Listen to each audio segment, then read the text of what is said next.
vous allez bien. Aujourd'hui je vous retrouve pour une nouvelle vidéo que j'avais jamais faite sur ma chaîne, puisque tout simplement parce que je suis nulle pour ce genre de choses. Vous l'aurez sans doute compris, ce sont les DIY. Je suis totalement... j'ai zéro idée pour les DIY, je suis juste... voilà. Les DIY et moi en général ça fait deux, mais... il y a un petit mais. J'ai rencontré une blogueuse qui s'appelle Charlène et qui a ouvert son blog il y a pas très longtemps, Shaz Hands. Si ça vous intéresse, je mets le lien en barre d'infos. Et elle est très DIY, elle fait ses bijoux toute seule, etc. Donc du coup, comme elle a animé un atelier sur Bordeaux, je me suis inscrite et j'ai créé un bracelet. Donc ces bracelets que vous voyez ici, j'avoue je suis super fière de moi parce que d'habitude ce genre de choses ça marche pas avec moi. Du coup elle m'a aidé à réaliser ce bracelet donc, que je porte en ce moment, et autant vous dire que si j'ai réussi à réaliser, c'est que c'est super simple à faire. Donc du coup je lui ai demandé si je pouvais filmer durant l'atelier pour vous en faire profiter tout simplement. Donc je parle pas plus et je vous laisse regarder le DIY comment on a fait lors de l'atelier. J'espère que ça vous plaira. J'ai jamais fait ça sur ma chaîne, donc si vous en voulez d'autres, on pensait pourquoi pas faire d'autres collaborations avec Charlène et justement vous présenter plein de DIY, principalement des bijoux d'ailleurs, mais on trouvera peut-être d'autres trucs à vous montrer. Donc voilà, si ça vous intéresse, dites-le moi en commentaire et je vous laisse regarder. Alors pour commencer, vous allez avoir besoin d'un bracelet ou d'un jonc doré, de fils de différentes couleurs, d'un coquillage, des épingles à nourrice et d'un anneau, de la colle liquide, de ciseaux, d'une pince et d'une fourchette. Alors pour commencer, je vais prendre 3 couleurs de fils différentes. Vous pouvez en faire 2, vous pouvez en faire une, enfin voilà, vous faites la couleur que vous voulez. Et je vais mesurer 40 cm pour chaque fil.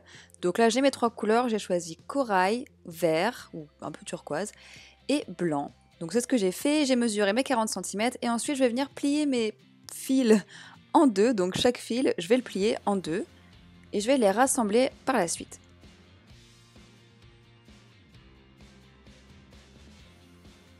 Une fois que j'ai mes 3 fils pliés, je vais juste venir faire un nœud au bout et je vais essayer de le ramener le plus possible vers le bord de la boucle pour avoir le plus de place possible pour faire les tresses qu'on va faire juste après.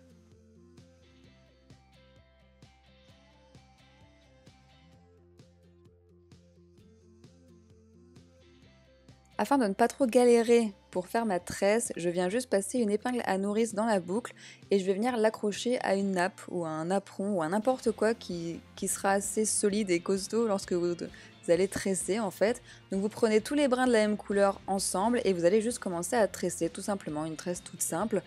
Donc essayez de la faire assez serrée parce que sinon avec la colle après, enfin vous verrez, mais avec la colle, si c'est pas assez serré, ça risque d'un peu trop se détendre. Et vous faites tout simplement un nœud au bout. Et bien sûr vous faites ça avec les autres fils que vous avez fait puisqu'on est censé avoir 2 tresses à la fin.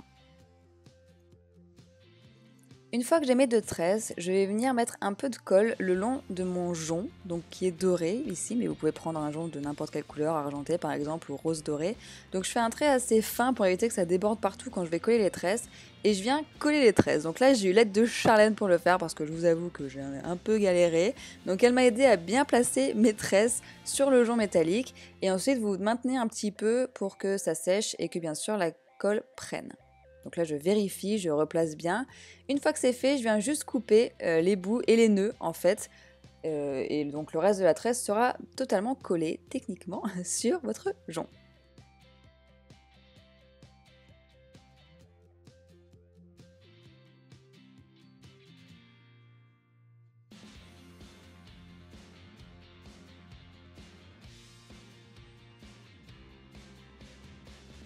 Une fois que vous avez coupé les nœuds, vous allez enrouler un fil de la couleur que vous voulez pour faire une transition entre la tresse et le jonc et éviter la rupture vraiment de la tresse qui s'arrête quoi sur le bracelet. Donc vous posez juste un point de colle pour maintenir le tout. C'est vraiment très simple, vous n'avez pas beaucoup besoin de matériel. Donc évidemment ça colle un peu au doigt, mais le résultat est très joli. Donc là vous voyez un peu mieux ce que j'ai fait. Donc j'enroule bien progressivement le fil autour à la base de la tresse en fait. Par la suite je vais faire le petit pompon, donc pour ça j'enroule le fil autour d'une fourchette, rien de plus simple pour le moment. Et une fois que j'ai ce qui me semble être un bon pompon, je vais venir juste couper et je vais prendre un autre fil que je vais enrouler en passant dans une des branches ou une des dents de la fourchette. Donc je passe plusieurs fois pour faire un bon nœud.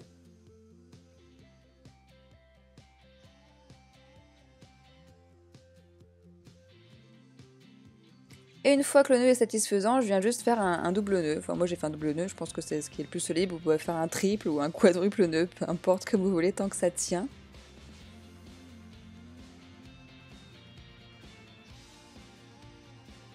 Ensuite, je viens ouvrir un tout petit anneau comme celui-ci et je vais venir le passer donc dans la boucle du pompon.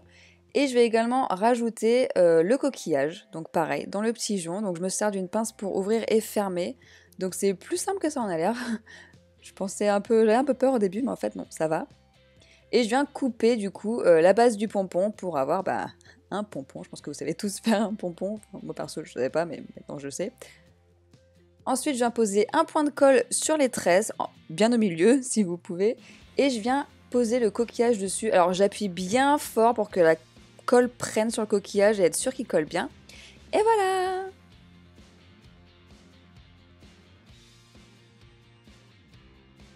Donc voilà pour ce DIY bracelet, j'espère que ça vous a plu. Moi en tout cas je l'aime beaucoup et autant vous dire que voilà, je suis très fière parce que ça doit être genre le premier bracelet que je fais de ma vie. Enfin en tout cas aussi beau parce que j'en ai fait mais des moches. Donc voilà, je suis vraiment trop contente, c'est génial pour la période estivale qui va arriver bientôt, surtout avec le petit coquillage etc. Vous faites les couleurs que vous voulez, enfin voilà après il n'y a pas de règles, je veux dire vous faites les couleurs que vous voulez etc.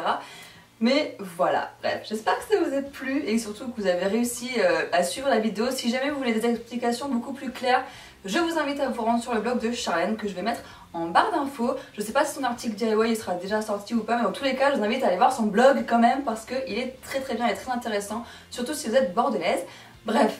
Voilà en tout cas, j'arrête de parler, je vous dis à très bientôt pour une prochaine vidéo et si jamais vous faites le DIY, n'hésitez pas à m'envoyer des photos sur Instagram ou sur Twitter ou sur Facebook, n'hésitez pas à m'envoyer des photos parce que j'aimerais beaucoup voir le résultat sur vous. Donc voilà, bref, là je me tais, cette fois c'est sûr. Donc j'espère que ça vous a plu et je vous dis à très bientôt dans une prochaine vidéo. Ciao!